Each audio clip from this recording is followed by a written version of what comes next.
Small town betrayal.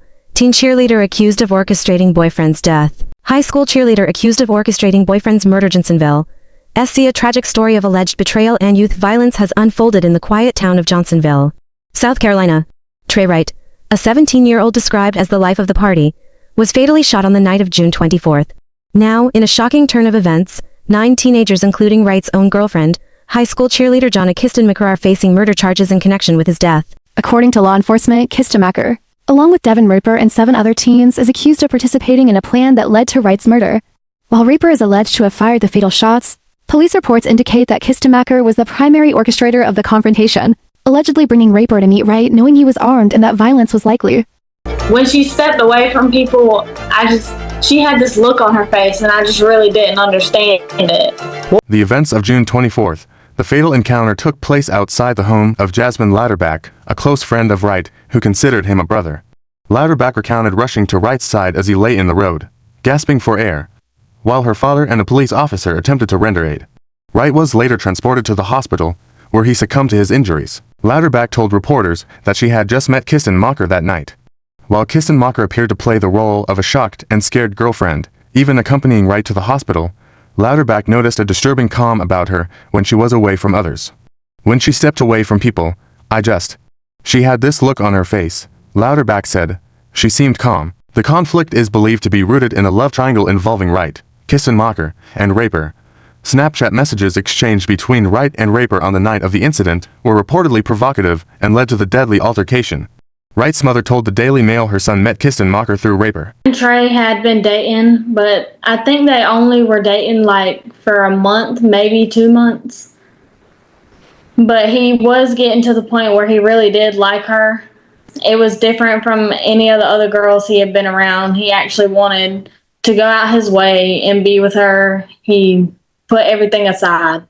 That's Jasmine Louderback. Trey was murdered outside her house. The shooting happened around 11:30 that night in Johnsonville, South Carolina. Jasmine told me she rushed to Trey's side and comforted him as he gasped for air, as her dad and a police officer tried to treat him before he was brought to the hospital where he died. Jasmine told us that most of the teens charged in this murder were acquaintances of Trey, but 2 of the 9 teenagers were people who Trey knew. You had Jonna Kistenmacher and Devin Raper. Now, Trey and Devin followed each other on TikTok, and Jasmine said that they had just started hanging out. They would go to Myrtle Beach to go to truck shows there, and Trey actually considered Devin Raper a friend. Police say it was Raper who fired the shots that ended Trey's life. He's still being held without bond in the Florence County Jail. The person who's accused of orchestrating Trey's murder is the high school cheerleader who he was really starting to like, we're told. Deputies say Jonna Kistenmacher brought Devin Raper to meet Trey Wright the night of his death, knowing that Raper was armed and that there was going to be a confrontation that, according to law enforcement, would lead to injury or death. Law enforcement writes that Trey and Raper were at odds over a girl the night that Trey died, and there were provocative Snapchat messages leading up to the altercation. Trey's mom told the Daily Mail that her son met Jonna through Devin Raper, and another friend said that they believed that Jonna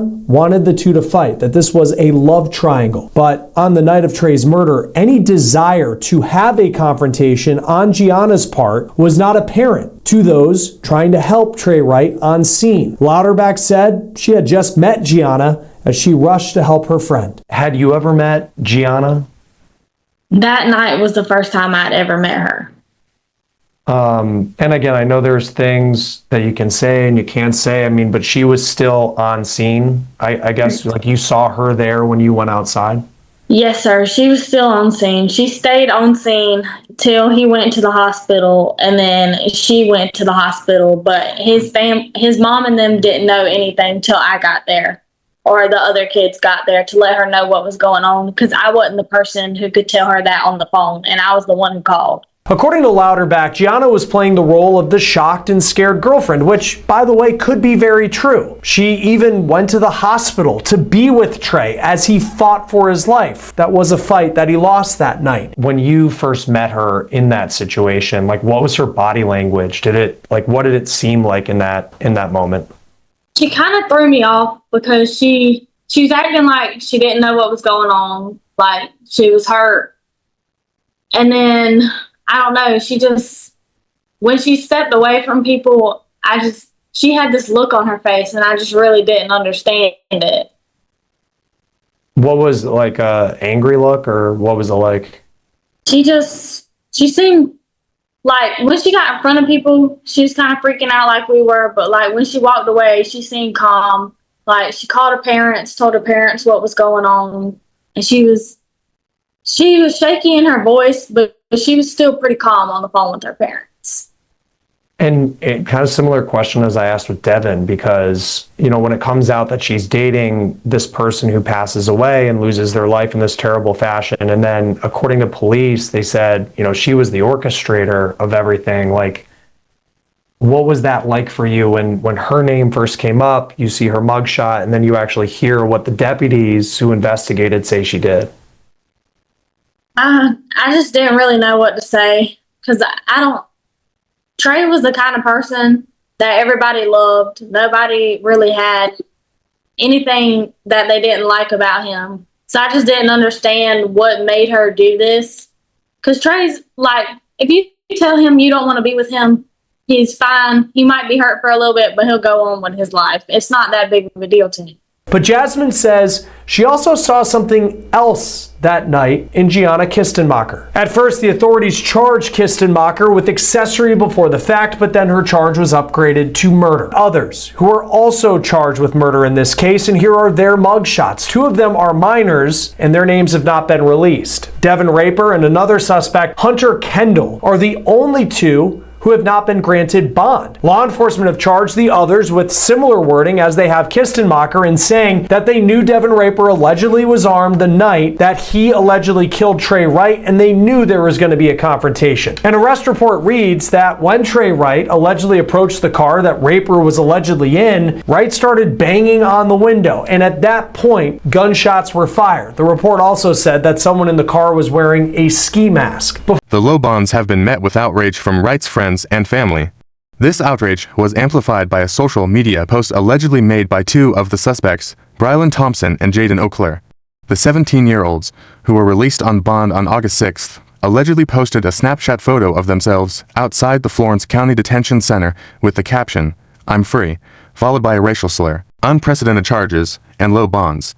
7 of the 9 teenagers charged in the case have been released on bonds of just $20,000, as some critics argue is shockingly low for a murder charge.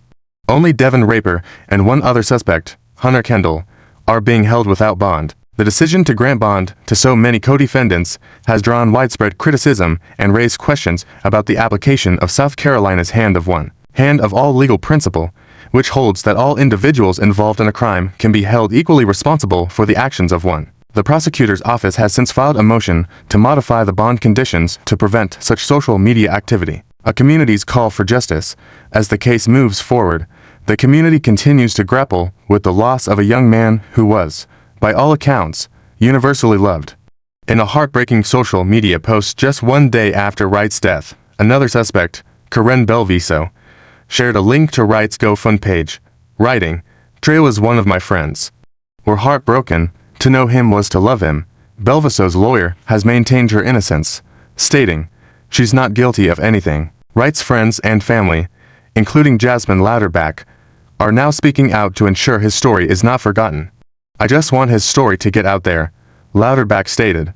"I don't want them to get away with what they did." The case serves as a stark reminder of the devastating consequences of teen violence and the complex legal challenges that arise in its wake.